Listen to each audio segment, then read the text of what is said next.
இந்த மண்ணிலே என் அருமை சகோதரிகள் வாகனம் ஓட்டுகிறார்கள், விமானம் ஓட்டுகிறார்கள், காவல்துறையிலே பணி செய்கிறார்கள், இராணுவத்திலே பணி செய்கிறார்கள், கல்லூரி விரிவுரையாளராக இருக்கிறார்கள், இந்த நாட்டில் அமைச்சர்களாக இருக்கிறார்கள், பெரும் பெரும் பதவியில் இருக்கிறார்கள். இதற்கெல்லாம் தோள் கொடுத்து தூக்கி நிறுத்தியவன் தந்தை பெரியார் என்ற ஒப்பற்ற தலைவன் என்பதை என் அருமை தாய்மார்களும் என் உடன் பிறந்த சகோதரிகளும் மறந்துவிடக் கூடாது. உலகத்திலே பொம்பலை கொல்லி போட்டா புனம் வேகாதா என்று கேட்ட முதல் புரட்சியாளன் தந்தை பெரியார். மான உணர்வோடும் இன உணர்வோடும் மனிதன் வாழ வேண்டும் என்று இந்த இனத்திற்கு சூடூட்டி சொரணை ஓட்டி சுயமரியாதையோடு எங்களை வாழ கற்றுத்தந்த தலைவன் தந்தை பெரியார். எம்ஜிஆர் அவர்கள் பெரியாரின் சிந்தனைகளை திரைப்படத்திலே நிகழ்த்தி காட்டிய ஒரு போராளியாக வாழ்ந்தவர். என்ன பெரியாருக்கு எம்ஜிஆருக்கு என்ன ஒப்பீடு? ஆளும் வளரணும், அறிவும் வளரணும், அதுதாண்டா வளர்ச்சி.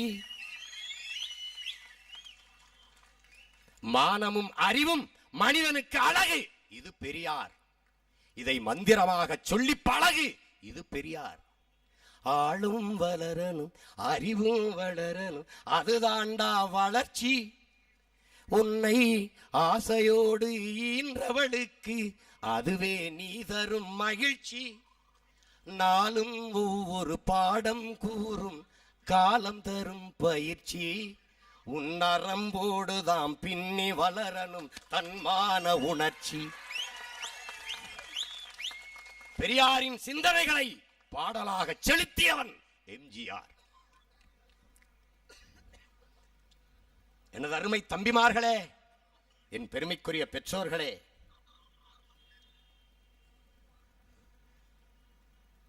எம்ஜிஆர் திரை உலகில் ஒரு சர்வாதிகாரியாக, ஒரு சக்கரவர்த்தியாக, முடிசூடா மன்னனாக வாழ்ந்தார்.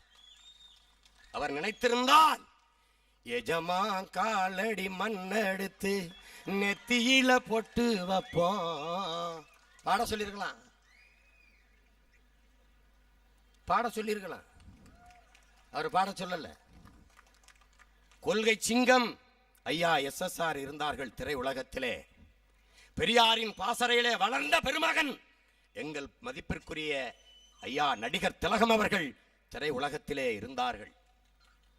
காதல் இளவரசன், காதல் மன்னன் என்று போட்டப்பட்ட ஐயா ஜெமினி கணேசன் அவர்கள் திரை உலகிலே இருந்தார்கள். இவர்கள் படங்களுக்கெல்லாம் மக்கள் கவிஞன் என்று இந்த மக்களால் பெரிதும் போற்றப்படுகிற பட்டுக்கோட்டை கல்யாண சுந்தரம் அவர்கள் பாடல்கள் எழுதியிருக்கிறார்கள். ஆனால் காதலிலே தோல்வியுற்றான் காலையொருவன் என்று எழுதியவன் தான் திட்டம் போட்டு திருடுற கூட்டம் திருடி கொண்டே இருக்குது. அதை சட்டம் போட்டு தடுக்கிற கூட்டம் தடுத்து கொண்டே இருக்குது. திருடராய் பார்த்து திருந்தாவிட்டால் திருட்டை ஒழிக்க முடியாது. இதுல என்ன கொடுமைன்னா, சட்டம் போட்டு தடுக்கிற கூட்டமே திட்டம் போட்டு திருடுது. அதான் இங்க பிரச்சனை. திருடராய் பார்த்து திருந்தாவிட்டால் திருட்டை ஒழிக்க முடியாது. எனது அன்பு உறவுகளே, திருடர்கள் திருடராய் பார்த்து திருந்துவதாக தெரியவில்லை. நாம் தான் திருத்தி ஆக வேண்டியிருக்கிறது.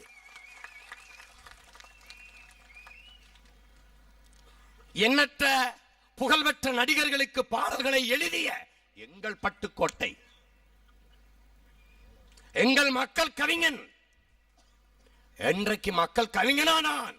மக்களை பற்றி திரை உலகிலே பாடிய போது பாடல் எழுதுவதற்கான வாய்ப்பை தந்தவன் புரட்சி தலைவன் எம்ஜிஆர். அதை மறந்துவிடக் கூடாது. பட்டுக்கோட்டை அவர்களை அழைத்து என்னை புகழ்ந்து பாடு என்று சொல்லவே இல்லை. பாடு, உழைக்கிற நோக்கம் உறுதியாயிட்டா பதுக்குற நோக்கம் இருக்காது, ஒதுக்குற நோக்கமும் இருக்காது. உலகத்துல தான் பாடுவேன். அவனுக்கு நோக்கம் இருந்தது, தன் மக்களுக்கு நல்லது சொல்லணும் நோக்கம் இருந்தது. அதனால பண்ணார். வேப்பமர உச்சியில் நின்னு பேயொன்னு ஆடுதுன்னு விளையாட போகும்போது சொல்லி வைப்பாங்க, உன் வீரத்தை கொழுந்திலேயே கிள்ளி வைப்பாங்க. வேலையற்ற வீணர்களின் மூளையற்ற வார்த்தையினை வேடிக்கையாக கூட நம்பிவிடாதே. நீ வீட்டுக்குள்ளே அடங்கி கிடந்து வெம்பி விடாதே. யார்? தந்தை பெரியாரின் பகுத்தறிவு கருத்து. வேப்ப மரத்தின் உச்சியிலே பேய் இருந்து ஆடுது, போகாதே தெருவுக்கு என்று உன்னை அச்சைப்படுத்துவான், உன்னை பயப்படுத்துவான். பெரியாரின் சிந்தனைகளை திரையில் நிகழ்த்தி காட்டிய ஒரு தொண்டனாகத்தான் அந்த தலைவனை நான் பார்க்கிறேன். தந்தை பெரியார் அவர்களுக்கு பாராட்டு விளையாடுகணும்னு நினைக்கிறாரு. பெரியார் அவர்கள் அழைச்சிட்டு வராங்க ஐயாவை சர்க்கரை நாற்காலியில, இந்த சர்க்கரை நாற்காலியில, ஐயா இருந்த நாற்காலியில. அந்த நாற்காலியில் இருந்தாவாது அவர் ஐயா மாதிரி ஆயிரலாமான்னு நினைக்கிறது. நாற்காலி ஒண்ணுதான், இருக்கிற ஆளு வெவ்வேறு. அப்ப ஐயா அழைச்சிட்டு வந்து உட்கார வைக்கிறாங்க. அன்றைக்கு தமிழக முதல்வர் ஐயா எம்ஜிஆர் அவர்கள் பேசுறாங்க. எனக்கு இரண்டே இரண்டு தலைவர்கள், ஒருவர் கலைவாணர் NS கிருஷ்ணன், இன்னொருவர் பேரறிஞர் அண்ணா என்று பேசுகிறார். திரண்டிருந்த லட்சக்கணக்கான மக்கள் ஆர்ப்பரிக்கிறார்கள்.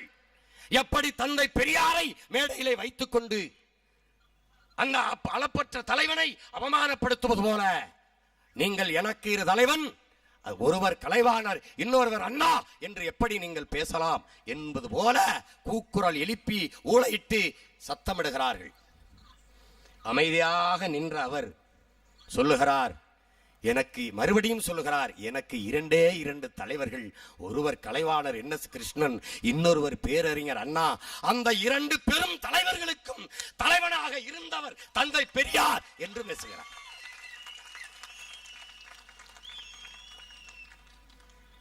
எந்த கூட்டம் கத்தி கூச்சலிட்டதோ அந்த கூட்டம் அதிர அதிர கரவொலி எழுப்பி மகிழ்ந்தது. எம்ஜிஆரை பற்றி எப்போது தெரிந்து கொண்டேன்? எங்க வீட்டில் இருக்கிறவங்களுக்கு, எங்க ஊர்ல இருக்கிறவங்களுக்கு சிவாஜி தெரியும், காமராஜ் தெரியும், காங்கிரஸ் தெரியும், வேற எதுவும் தெரியாது. எங்களை எப்படி வளர்த்தாங்க? எம்ஜிஆர் மலையாளி. நீங்க எல்லாம் நம்ப முடியுதா? திரைப்படத்துறைக்கு வர்ற வரைக்கும் நான் எம்ஜிஆர் படமே பார்த்ததில்லை. அதுக்காக நான் வெட்கப்பட்டேன், நான் அவமானப்பட்டேன், தலை குனிஞ்சேன், பல நாட்கள் அழுதேன். வரலாற்றில் மிகப்பெரிய தவறை செய்து செய்ய தெரிஞ்சிட்டமே அப்படின்னு. அந்த பழியை இந்த மேடையில நான் துடைத்து எறிகிறேன். என் அண்ணன், என் அன்பு தலைவன் பிரபாகரனை நான் சந்தித்து பேசிய போதுதான் அந்த மகத்தான பெருமகனை பற்றி நான் பெரிதும் பெரிதும் மிகப்பெரிய உயரத்திலே அந்த தவறை தலைவனாக நினைத்து நான் மகிழ்ந்தேன். ஒவ்வொரு நொடியும் தலைக்கு மேலே குண்டு, எந்த நிமிடமும் மரணம் எங்கள் அருகிலே நிற்கிறது. நானும் என் தலைவனும் ஒவ்வொரு நிமிடமும் ஓடி ஓடி அங்கும் 5 நிமிடம் 3 நிமிடம் நின்று நின்று பேசிக் கொண்டிருக்கிற நேரத்தில் கூட 3 மணி நேரம் என்னோடு பேசினால் 3/4 மணி நேரம் அதிலே எம்ஜிஆரை பற்றியே என் அண்ணன் பேசினார்.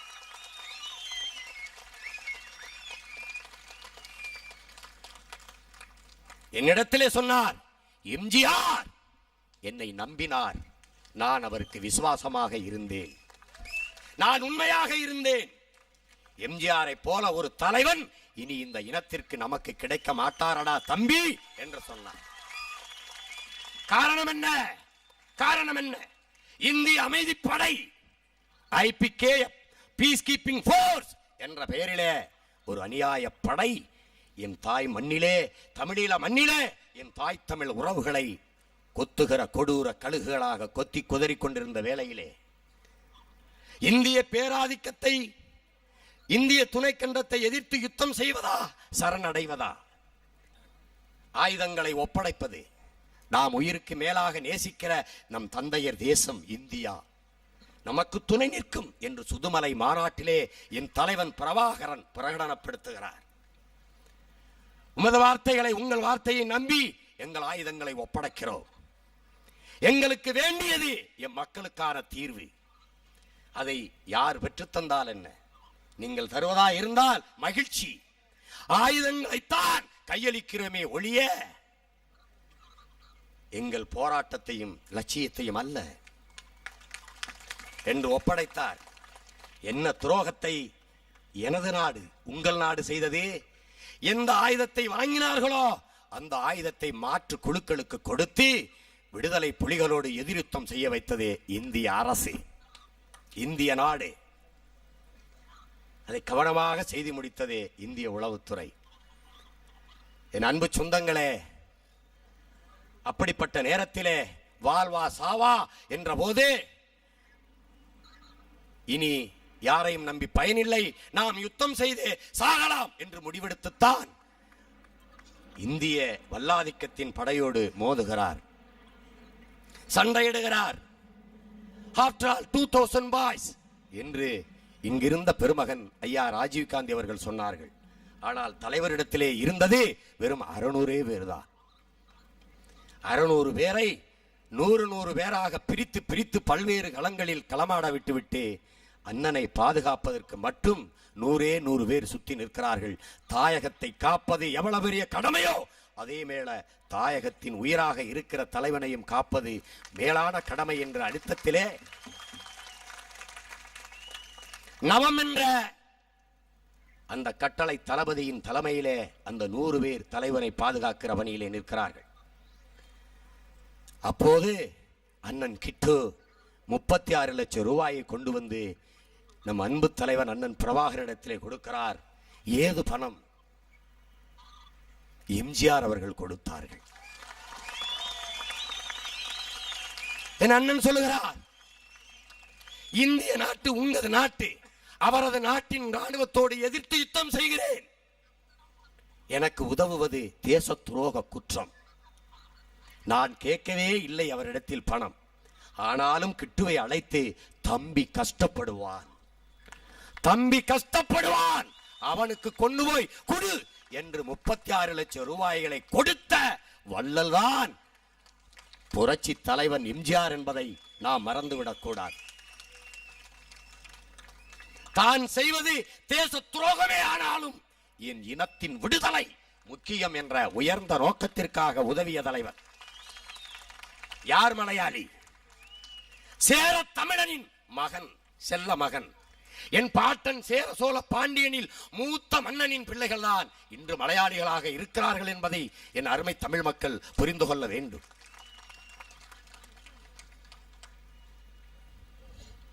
சிதம்பரம் தமிழரா இருந்துட்டாருங்கிறதுக்காக அவரை தமிழராக ஏற்க முடியாது. எம்ஜிஆர் கேரள மண்ணிலே மலையாளியாக பிறந்துட்டார் என்பதற்காக அவரை மலையாளியாக பார்க்க முடியாது.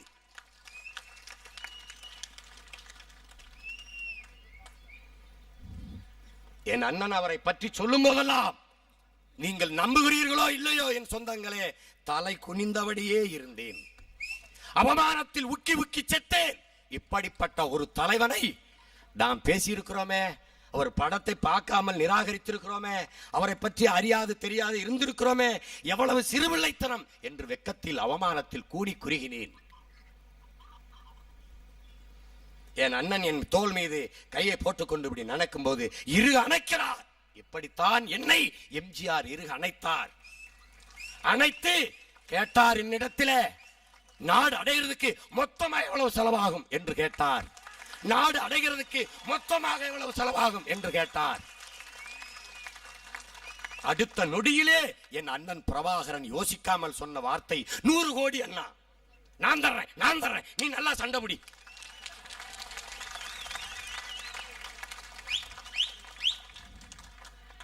இப்படி சொன்ன தலைவனை தலைவன் என்று சொல்லாமல் வேற எவனை சொல்வது? எவனை சொல்வது?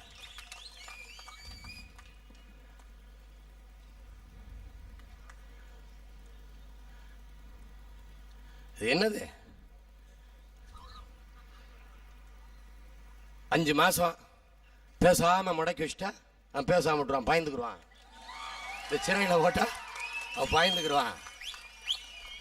என்னது 1,00,000 துப்பாக்கியை கடந்து போய் உயிரே உதிர மயிரா நினைச்சு போனேன் நான். இந்த சிறையை பார்த்து பயப்படுவேன் நான்.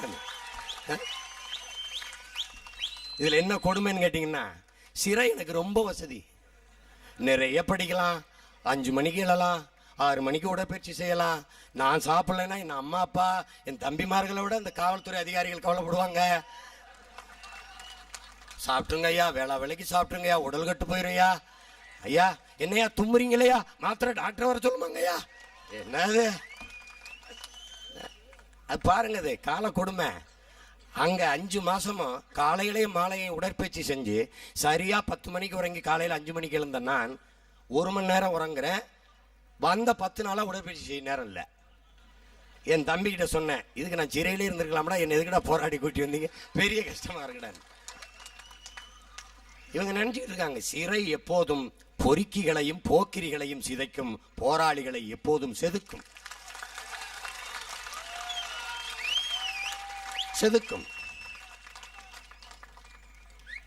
சிறைக்கே நாங்க பயந்துட்டா அப்புறம் எப்படி? நான் வேலையாட்டா சொல்றதில்ல, வேடிக்கையா சொல்றதில்ல, உண்மையிலே சொல்றேன். ஜெயில் கட்டுனதே நமக்காகத்தான். இங்க பாருங்க, நாம போகலைன்னா நம்ம பிள்ளையெல்லாம் படிச்சுட்டு காவல்துறையில் போயிருக்கேன், அவனுக்கு வேலை யார் கொடுக்கறது? இப்ப பாருங்க, என் வழக்க 10-15 வழக்கறிஞர்கள் பார்த்துருக்காங்க, அவங்களுக்கு வேலை யார் கொடுக்கறது? நம்ம போகணும். அதனால இது ஒரு பெரிய விஷயமா நம்ம கருதக்கூடாது, அச்சப்படக்கூடாது.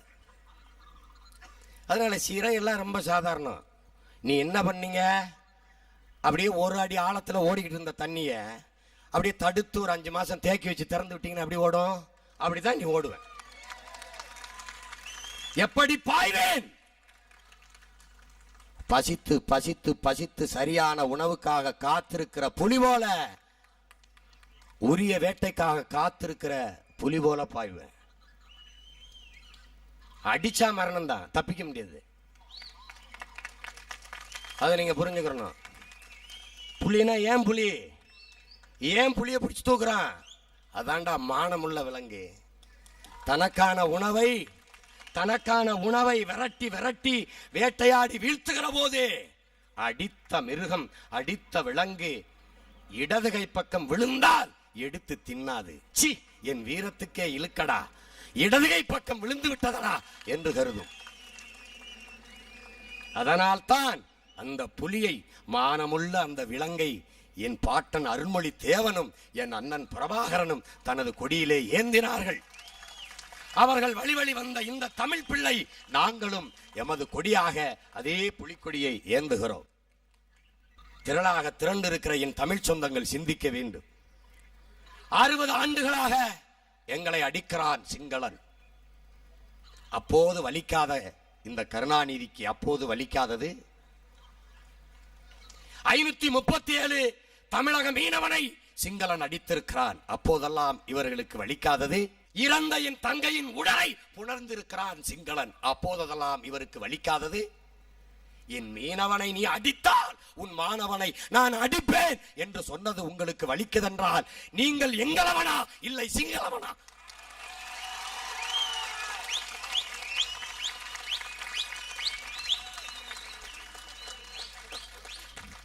அருமை சகோதரர் ராகுல் காந்தி சொல்கிறாரே, எதற்காக ராஜபக்சே அழைத்தீர்கள் என்று. நான் அழைக்கவில்லை என்று மலுப்பலாக பதில் சொல்லி தப்பி போக முடியுமா? செத்தவன் 1,50,000 பேருக்கு மேலான உறவுகள் மலையாளிகளாகவோ கன்னடர்களாகவோ தெலுங்கர்களாகவோ மராட்டியர்களாகவோ இருந்திருந்தால் அந்த மாநிலம் இந்த தேசத்துக்குள் இருந்திருக்குமா? யோசித்து பாருங்கள். எங்களையா வன்முறையாளர்கள்? நாங்களா இந்த தேசத்தின் இறையாண்மைக்கு எதிரானவர்கள்? மன்னித்துக் கொள்ளுங்கள், நாங்கள் இழிச்சவாயர்கள், ஈனப்பிறவிகள்.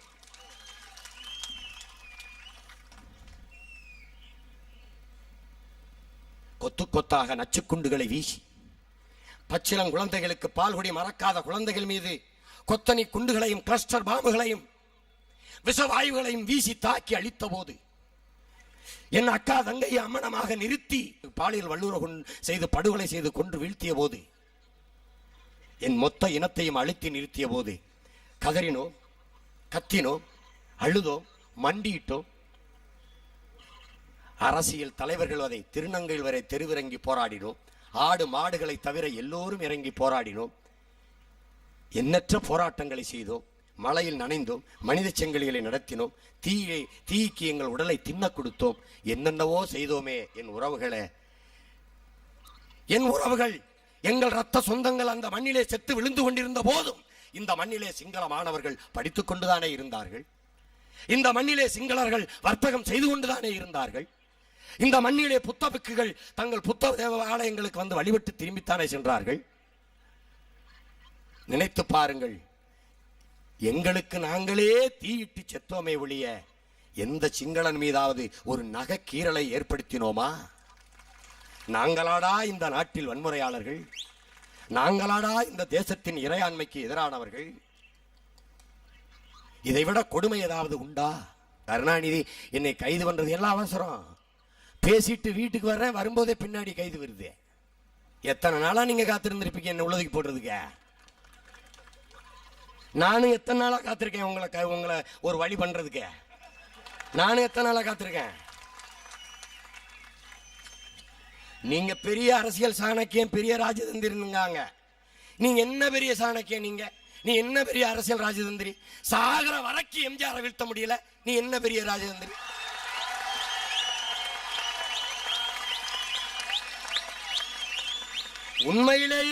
உண்மையிலேயே நீங்க சரியான ராஜதந்திரி, அரசியல் சாணக்கியனாக இருந்திருந்தால் 10 ஆண்டுகள் இந்த நாட்டில் ஜெயலலிதா முதலமைச்சரானது எப்படி?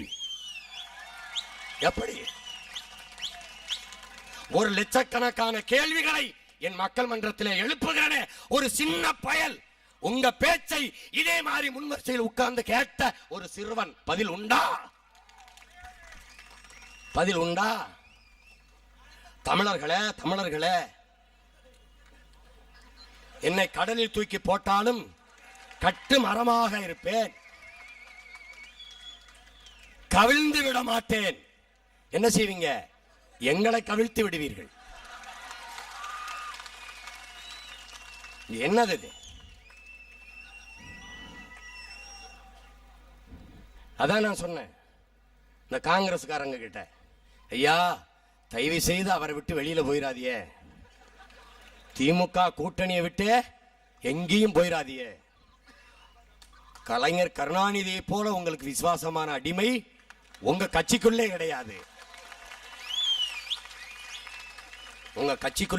கிடையாது. அதனால தயவு செய்து அவரை விட்டுட்டு போயிடாதியே. அவர் இரவுல மூச்சு விடுறதே காங்கிரஸ் காங்கிரஸ் காங்கிரஸ் என்று மூச்சு விடுற.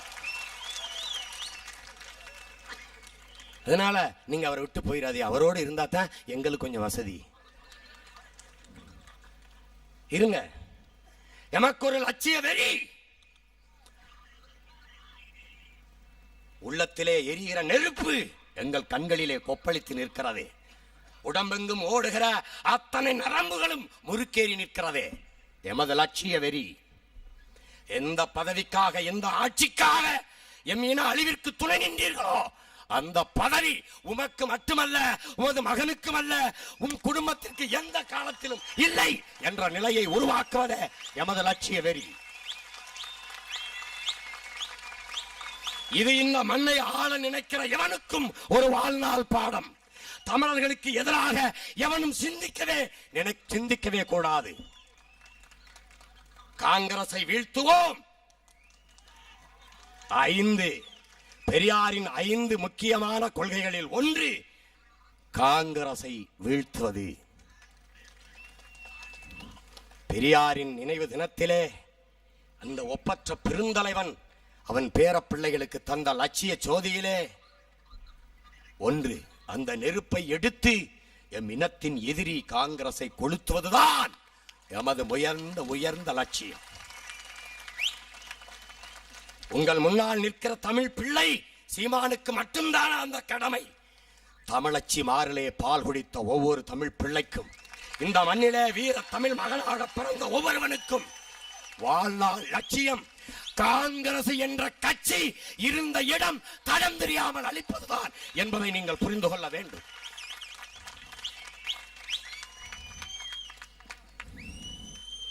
காங்கிரஸ். பீகார்ல கூட உனக்கு 4 இடம். என் மாமன் சாகுல் ஹமீது சொன்னது போல தனிச்சு நின்னுவார். அந்த 4 இல்லாம நக்கிட்டு போவார். வந்து பார், நீ 110 வருடமான கட்சி தொடங்கி 7 மாசம் 5 மாசம் சிறையில் இருந்து நேத்தா வந்திருக்கேன். இன்னும் கட்சிக்கே மேடை இந்த கூட்டம் நடத்துறதுக்கே காசு இல்ல. எங்க அண்ணன் தங்கராசு தம்பி 70,000 கொஞ்சம் கடனா இருக்குது. இருங்க பாத்துக்கலாம், அப்புறம் பிச்சை எடுப்போம். பிரபாகரன் தம்பி பிச்சை எடுக்கிற நிலைமைக்கு ஆயிட்டேன்.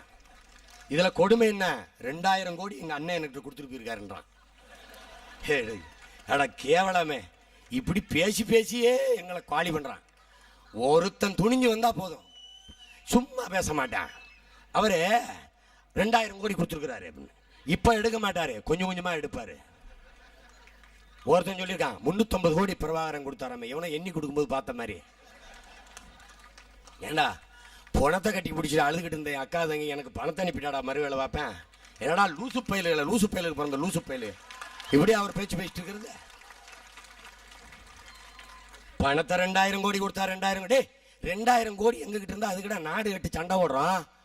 ராஜபக்ஷ கொடுத்தா பாதியா பிரிச்சு எழுதி கொடுத்துட்டு போயிடுவான்டா அவன். அவன் ஒரு கிறுக்கு பைய. 2000 கோடி இருந்தா என்ன அருமை தமிழ் சொந்தங்களை மாலத்தேவையில் 4 தீவை தனியா வாங்கி இதான் ஈழம் கட்டிட மாட்டோமா?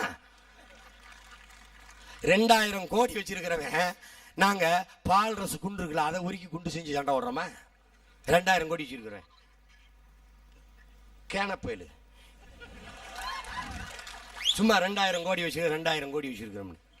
எங்கிட்டு வச்சிருக்கிறேன்? எனக்கு இடிஞ்ச 2 வீட்டு கோடியும் தெருக்கோடியும் தான் இருக்கு. 2000 கோடி. இவங்க இந்த கொள்ளையடிச்சு பழக்கம்ங்க. 1,76,000 கோடிக்கு எத்தனை சுழினே தெரியல பல பேருக்கு. என்னடா இப்படி இத்தனை லட்சம் கோடியை கொள்ளையடிச்சு விட்டீங்களான்னு கனிமொழிகிட்ட கேட்குறாங்க. என்னங்க இந்த ஸ்பெக்ட்ரம் ஊழல் பிரச்சனையில் உங்களுக்கு எப்படி காங்கிரஸ் முன்னை விட வலுவா இருக்கு? காங்கிரஸுக்கு எங்களுக்கு உறவே முன்னை விட வலுவா இருக்கு. கருணாநிதி கிட்ட கேட்குறாங்க, முன்னை விட ரொம்ப கெட்டியா இருக்கு. என்ன செட்டிநாடு சிமெண்ட் போட்டு கட்டுறீங்களா? அது கெட்டியா இருக்கிறது என்னங்கடா? உலக கொடுமைடா அது, உலக கொடுமை. என்னது? காந்தியை எவ்வளவு தெரியுமோ, இந்திரா காந்தி நேருவை உலக நாடுகளுக்கு எவ்வளவு தெரியுமோ அவ்வளவு தெரியும் இவங்கள இப்ப உலகத்துல. இது என்னது? இது எந்த கொடுமை? இது என்னப்பா இப்படி திருடி விட்டீங்க அப்படின்னா அதுக்கு என்ன பதில்? என்னங்க சோனியா காந்தி ஊழலுக்கு எதிராக நான் நடவடிக்கை எடுப்பேங்கிறாங்க. அதை பத்தி நீங்க ஏன் பயப்படுறீங்க? திருடின நாங்களே பயப்படல. என்ன உங்க வீட்டுல எல்லாம் ரைடு வருது, உங்க வீட்டுல வரல? எங்க வீட்டுல என்ன அளவுக்கு வருது? உங்க வீட்டுக்கு தான் வரும். கொள்ளையடிச்ச வீட்டுல விட்டுட்டு அங்க வேடிக்கை வைக்கிற வீட்டுக்கு அவர் ரைடு. என்னது இது? இவங்க இந்த நாட்டில் ஒரு சட்டம் வச்சிருக்காங்க, எவ்வளவு வேணாலும் திருடிக்கலாம், பதவி விலகுனா போதும். யாரு? இந்த நாட என் பெருமைக்குரிய தேசத்தை நான் பேசிட்டா இறையாண்மை வந்துருது. கற்றறிந்த பெருமக்களை, கல்லூரி பள்ளிகளில் படித்துக் கொண்டிருக்கிற இளம் புரட்சியாளர்களை, அறிஞர் பெருமக்களை, பத்திரிகை நண்பர்களை கவனியுங்கள். என் பெருமைக்குரிய தேசத்தின் பெருமைக்குரிய ஜனநாயக செயல்களை பாருங்கள். நாட்டின் பாதுகாப்பிற்கு பீரங்கி வாங்க போன இடத்தில் போவாஸ் ஊழல். கார்கில் யுத்தத்தில் இறந்து போனவனை அடக்கம் செய்வதற்கு சவப்பட்டி செய்வதில் ஊழல். இறந்து போன போர் வீரர்களின் மனைவிக்கு, விதவை தாய்மார்களுக்கு வீடு கட்டி கொடுப்பதில் ஆதர்ஸ் ஊழல். தேசத்தின் கௌரவம் என்று விளையாட்டு போட்டி நடத்துவதற்கு 71,000 கோடி செலவு. 7,000 கோடிக்கு திட்டமிட்ட விளையாட்டு போட்டி 71,000 கோடியில் முடிகிறதென்றால் என் அன்பான மக்கள், உங்கள் நிர்வாக திறன் என்ன, இந்த அரசுகளின் நிர்வாக திறன் என்பதை நீங்களே சிந்தியுங்கள். 7,000 கோடி 14,000 கோடி ஆனால் பரவாயில்லை, பொறுத்துக் கொள்ளலாம். 7,000 எங்கே, 71,000 கோடி எங்கே? 71,000 கோடி செலவழித்து தேசத்தின் கௌரவத்திற்கு காமன்வெல்த் விளையாட்டு போட்டி. இந்த தேசத்திலேதான் 1,00,000க்கு மேலான உழைக்கும் மக்கள், பாட்டாளி சொந்தங்கள், ஏழை விவசாயிகள் தற்கொலை செய்திருக்கிறார்கள். இந்த படத்தை அருமை சகோதர கலைஞன் அமீர்கான் பீப்ளி லைஃப் என்ற அந்த படத்தை எடுத்து இந்த நாட்டின் பெருமைக்குரிய பெருமகன் ஐயா மன்மோகன் சிங் அவர்களுக்கு திரையிட்டு காட்டுகிறார்கள். வெரி நைஸ் பிலிம் என்று கரம் கொடுத்து பாராட்டுகிறார்கள். உன் நாட்டின் குடிமக்களே 1,00,000 பேர் தற்கொலை செய்திருக்கிறான். Very nice film. உழைத்து உழைத்து இந்த தேசத்தின் பொருளாதாரத்தை பெருக்குவதற்கு இந்த நாட்டின் உணவு கிடங்கு நிறைத்தானே. பல்லாயிரம் கோடி டன் அளவுள்ள நெற்கள் பூசரம் பூத்து மக்கி மண்ணாகிறது, எலிகளுக்கு உணவாகிறது. ஏழை மக்கள் பசியோடு இருக்கிற போது அந்த நெல்லை வீணாக்காதீர்கள், பசித்த வயிறோடு இருக்கிற அந்த உழைக்கும் மக்களுக்கு அள்ளி கொடுங்கள் என்று உச்சநீதிமன்றம் வலியுறுத்துகிற போது தரவே முடியாது என்று இந்த நாடு சொன்னது. என் அன்பான மக்களே, ஆழ சிந்தியுங்கள். காமன்வெல்த் விளையாட்டு போட்டி ஊழலை மறைத்தது 2ஆம் அலைக்கற்றை என்ற இந்த 2G ஊழல். 2Gனா சோனியா காந்தி ஜி, மன்மோகன் ஜி, இந்த 2G தான். இந்த ஊழலை நினைத்து பாருங்கள். காமன்வெல்த் விளையாட்டு போட்டியில அந்த நடந்த ஊழலுக்கு விசாரணை கமிஷன் வைக்கும் போது ஆவணங்களை காணவில்லை. தேசத்தின் பெருமையை பாருங்கள். 400 பக்கம் கொண்ட ஆவணங்களை காணவில்லை என்கிறது எனது நாடு. இதை மறைப்பதற்கு விடுதலை புலிகள் ஊடுருவி எங்களை கொல்ல வாரார்கள். யார? கருணாநிதி சிதம்பரத்தை, அம்மையார் சோனியா காந்திய. இது என்னது இது? நீங்க ஒண்ணு கவனிங்க. விடுதலை புலிகளை கொன்று விட்டோம் என்று நீங்கள் சொன்னது உண்மையா? விடுதலை புலிகள் இப்போது எங்களை கொல்ல வருகிறார்கள் என்று சொல்வது உண்மையா? எது உண்மை? அப்ப நாங்க தெம்பா இருக்கலாம், நம்பிக்கையோடு இருக்கலாம். விடுதலை புலிகளை நீங்க கொல்லல, இன்னும் உயிரோடு தான் இருக்கிறாங்க. என்னது இது? ஒரு பைத்தியக்காரத்தனை. அதான் நான் சொன்னேன், ஐயா விடுதலை புலிகளால உங்களுக்கு பாதிப்பு இல்லையா, உங்களாலதாயா என் இனத்துக்கு ஆபத்து, நாங்க தான்யா கவனமா இருக்கணும். என்ன ஏமாற்று வேலை, எவ்வளவு போலி, எவ்வளவு பித்தலாட்டம், எவ்வளவு ஃப்ராடுத்தனம். இந்த நாடு விடுதலை புலிகள் இந்த தலைவர்களை கொல்ல வருவதை அவர்கள் சிந்தனையில் சிந்தித்துக் கொண்டு இருப்பதை முன்கூட்டியே கணித்து தடுப்பதற்கு ஐயா சிதம்பரம் வீட்டில் கனத்த பாதுகாப்பை போடுகிற இந்த அரசு 25 பேர் ஊடுருவி மும்பையிலே 159 பேரை சுட்டுக் கொன்னது. உள்ளே வந்து சுட்டு கொன்னுட்டான்னா எத்தனை காலம் பேசியிருப்பான், எவ்வளவு திட்டமிட்டிருப்பான். அதையெல்லாம் உளவு பார்க்காம எங்கே போய் உறங்கி கிடந்தீங்க? என்னது இது? என்னது இது? மாதிரி ஒரு பைத்தியக்காரத்தனை உண்டா? காமன்வெல்த் விளையாட்டு போட்டி நடக்கும் போது டெல்லியில முதலமைச்சராக இருக்கிற அம்மையார் ஷீலா தீட்சித் தாழ்த்தப்பட்ட மக்களின் வளர்ச்சிக்கென்று ஒதுக்கிய நிதியை எடுத்து காமன்வெல்த் விளையாட்டு போட்டிக்கு செலவு செய்து விடுகிறார். கண்டறிந்து கேட்கிற போது ஆமா செலவு செஞ்சிட்டோம், அருமை ஐயா சிதம்பரம் அவர் கூட ஒத்துக்கிறார்.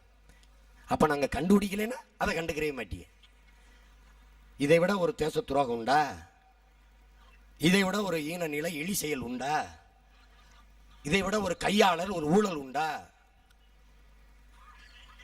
இதுக்கு என்ன வழி? இதற்கெல்லாம் என்ன மாற்று? சீனா வருது தொழில் தொடங்க, சிங்கப்பூர் வருது தொழில் தொடங்க, அமெரிக்கா வருது தொழில் தொடங்க. நீ என்ன பண்ற? நீ என்ன பண்ற? இந்த நாட்டின் பெருமை மிக்க செயல்களை கவனிங்க. சீனா வருது, நான் சொல்றேன் பாகிஸ்தானும் வரும். பாகிஸ்தானை கொண்டு வருவேன். நான் போய் பாகிஸ்தான் பிரதமர்கிட்ட போய் நீங்க வா தமிழ்நாட்டில் வந்து தொழில் தொடங்க, எவன் இல்லை ஏன் நிலத்தை தாரேன்பேன். சீனா வரும்போது பாகிஸ்தான் வரக்கூடாதா? சீனா பகை நாடு வர்றான், பாகிஸ்தான் வரக்கூடாதா? வருங்கால தமிழகத்தை வலிமை மிக்க தமிழமாக வளமான தமிழமாக மாற்றி அமைக்க இருக்கிற இளம் புரட்சியாளர்களை கவனியுங்கள். இந்த நாட்டிலே எண்ணற்ற தொழிற்சாலைகளை நிறுவ வருகிற உலக நாடுகள் தாராளமயமாக்கல் குளோபலைசேஷன் என்று திறந்து விட்டிருக்கிறதே இந்த தேசம்.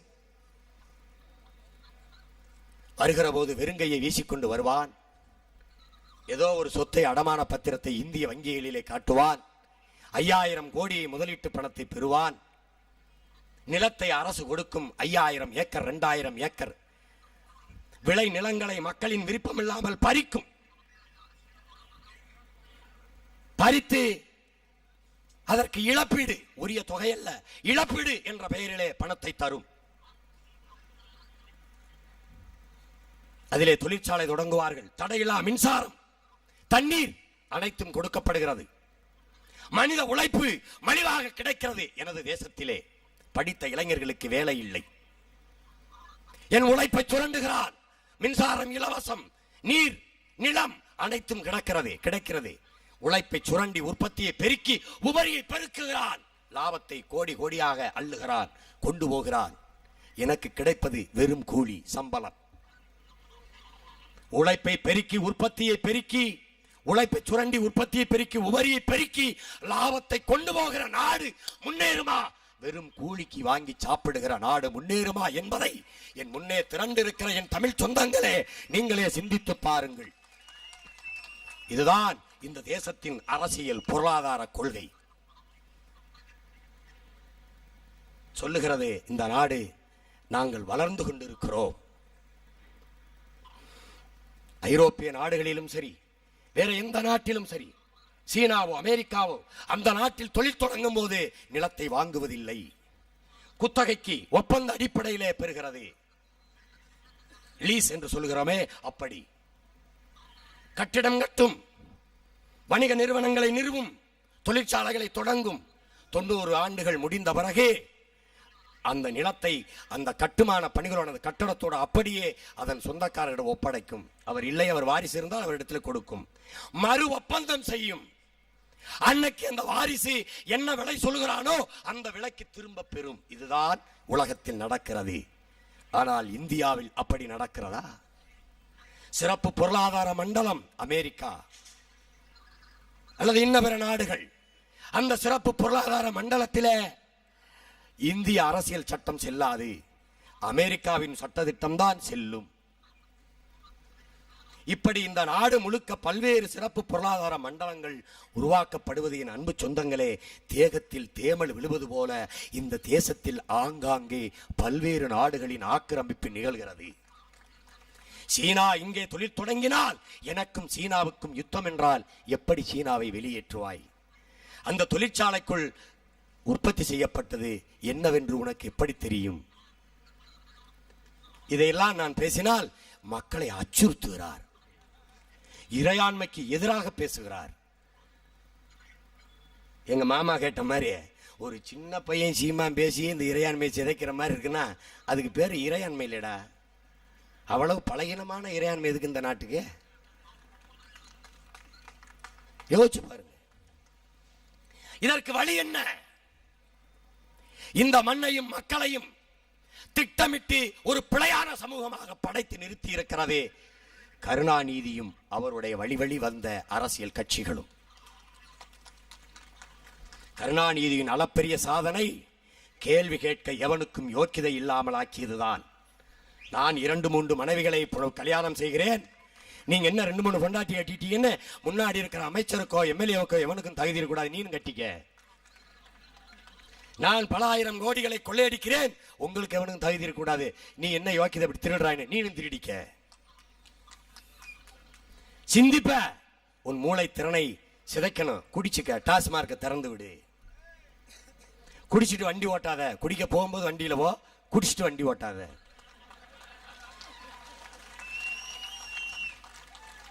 என்னது இது? நாடு இது. ஏதாவது கேளுங்க. என்னங்க மின் கட்டணத்தை உயர்த்திட்டீங்க, ஆந்திராவில் இதை விட அதிகம். என்னங்க பேருந்து கட்டணத்தை உயர்த்திட்டீங்க, ஒரிசாவில் இதை விட அதிகம். என்னங்க சாலை சரியில்லை, பீகார்ல சாலையே இல்லை. இது ஏதாவது ஒரு பேச்சாது? நினைச்சு பாருங்க. இதையெல்லாம் சரி செய்வதற்கே இன்னும் ஒரு அரசியல் கட்சி சரி வராது. பிறகு எது? ஒரு மாற்று அரசியல் புரட்சியாலேயே இந்த மண்ணை புரட்டி போட முடியும். நாங்கள் எல்லோரும் ஒரு கட்சி அதில் இணையவில்லை. நாங்கள் எல்லோரும் இணைந்து ஒரு கட்சியை உருவாக்குகிறோம். பெருமை மிக்க தமிழர் என்கிற தேசிய இனத்தின் விடுதலைக்காக தமிழர்களாக பிறந்த ஒவ்வொருவனும் தான் பிறந்த இந்த இனத்திற்காக செய்ய வேண்டிய வரலாற்று கடமையை நிகழ்த்துவதற்காக நாங்கள் எல்லாம் இணைந்து எமக்கான அரசியலை வென்றெடுப்பதற்காக ஒரு அரசியல் கட்டமைப்பை உருவாக்குகிறோம். நாங்கள் கருணாநிதியை வீழ்த்தி ஜெயலலிதாவை முதலமைச்சர் ஆக்குவதற்கோ, ஜெயலலிதாவை வீழ்த்தி கருணாநிதியை முதலமைச்சர் ஆக்குவதற்கோ ஆட்சி மாற்றத்திற்கு போராடுகிற அரசியல்வாதிகள் அல்ல. நாங்கள் அடிப்படை மாற்றத்திற்கு, அரசியல் மாற்றத்திற்கு போராடுகிற புரட்சியவாதிகள் என்பதை என் அருமை தமிழ் சொந்தங்கள் அறிந்து கொள்ள வேண்டும். தந்தை பெரியார், புரட்சி தலைவர் எம்ஜிஆர் அவர்கள் இருவரும் தலைவர்களுக்கு வீர வணக்கம் செலுத்துகிற இந்த நிகழ்வில் நின்று சொல்கிறேன், நாங்கள் சீர்திருத்தவாதிகள் அல்ல, நாங்கள் புரட்சியவாதிகள். உன்னதமான உயர்ந்த இலக்கை சுமக்கிற லட்சியவாதிகள். சீர்திருத்தவாதி கட்டிய கட்டடத்திற்கு வெள்ளையடிப்பவன், உடைந்து சிதலமான செங்கலை பழுதுவாப்பவன், ஜன்னல் கட்டைகளுக்கு கரையான் அடிக்காமல் மருந்து தெளிப்பவன். நாங்கள் அப்படி அல்ல, கட்டிடத்தை இடித்துவிட்டு மறுகட்டடம் கட்ட வந்த புரட்சியாளர்கள். அதுதான் எங்களது நோக்கம். என் அருமை தமிழ் சொந்தங்களே, ஒரு தேசிய இன விடுதலை என்பது தெருவிலே உடைக்கிற தேங்காய் அல்ல, கடினமான பணி. உன்னதமான உயர்ந்த நோக்கத்திற்கு களமாடுகிற உங்கள் பிள்ளைகளை வாழ்த்தி நில்லுங்கள். உணர்வோடு எங்களோடு இணைந்து நில்லுங்கள், ஆதரவாக நில்லுங்கள். எந்த திமிரில், எந்த துணிவில் கருணாநிதியை வீழ்த்துவேன், சோனியா காந்தியின் காங்கிரஸை வீழ்த்துவேன் என்று பேசுகிறான் சீமான். என் மண்ணும் என் மக்களும் இந்த பிள்ளையை கைவிட மாட்டார்கள் என்ற நம்பிக்கை.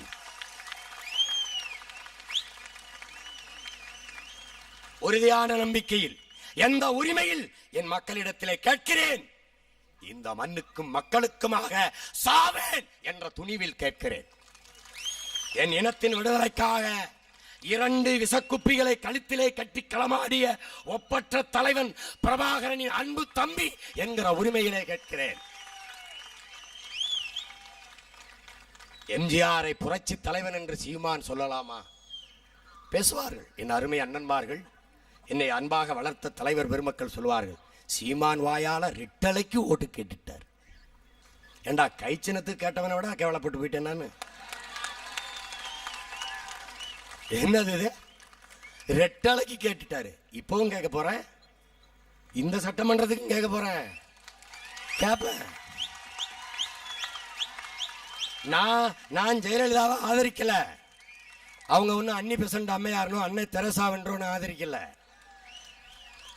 கருணாநிதி காங்கிரஸ வீழ்த்த ஒரு கருவி, ஒரு கருவி. உண்மையிலே எம்ஜிஆர் புரட்சி தலைவரா? ஆம், புரட்சி தலைவன். ஏன் புரட்சி தலைவன்? உலகத்தில் எந்த தேசிய விடுதலைக்கும் சற்றும் குறைவில்லாத தலைவன், சற்றும் குறைவில்லாத புரட்சியாளன் என் அண்ணன் பிரபாகரன். அந்த புரட்சியாளனுக்கு கரம் கொடுத்து தோள் கொடுத்து துணை நின்ற ஒரே காரணத்திற்காக அவன் புரட்சி தலைவன். என் அருமை தமிழ் சொந்தங்களே, அலெக்சாண்டரால் கிரேக்க இனம் பெருமை அடைந்தது போல,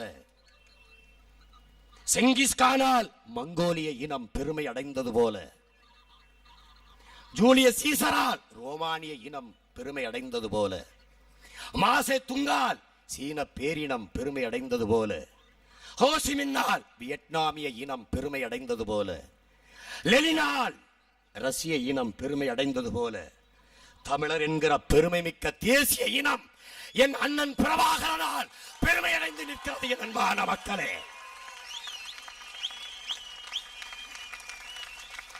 அந்த பெருமை மிக்க புரட்சியாளனுக்கு துணை நின்ற ஒரே காரணத்திற்காக எம்ஜிஆர் புரட்சி தலைவன் என்பதை நான் பகிரங்கமாக பிரகடனப்படுத்துகிறேன்.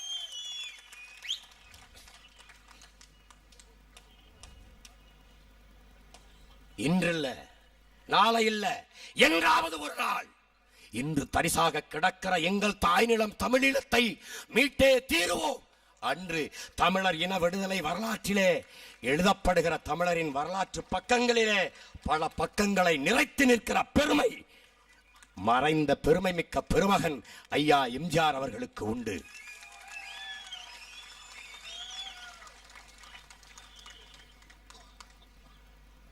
திராவிடத்தை எதிர்க்கிறான், பெரியாரை தன் ஐயா என்கிறான், அவரை விட மாட்டேங்கிறானே என்று சிலர் கேட்கலாம். ஆரியத்திற்கு எதிரான திராவிடத்தை நாங்கள் ஏற்கிறோம். இது என்ன ஆரியத்திற்கு எதிரான திராவிடம் குழப்பறானே அப்படின்னு நீங்க தானே சொல்றிய, பார்ப்பனர்களை நாங்கள் எதிர்க்கவில்லை, பார்ப்பனியத்தை எதிர்க்கிறோம் என்று. இப்ப பார்ப்பனர் வேற பார்ப்பனிய வேறையா இருக்குல்ல, அது மாதிரி ஆரியத்திற்கு எதிரான திராவிடம் என்பதை நாங்கள் ஏற்கிறோம், நாங்கள் திராவிடர்கள் என்பதை ஏற்க மறுக்கிறோம். அதை புரிந்து கொள்ள வேண்டும். நான் இந்தியன் இல்லை, இந்த மண்ணில் எவனும் இந்தியன் இல்லை. நான் திராவிடன் இல்லை, நான் பிறப்பால் வளர்ப்பால் இறப்பால் தமிழன், இறுதி வரை தமிழன்.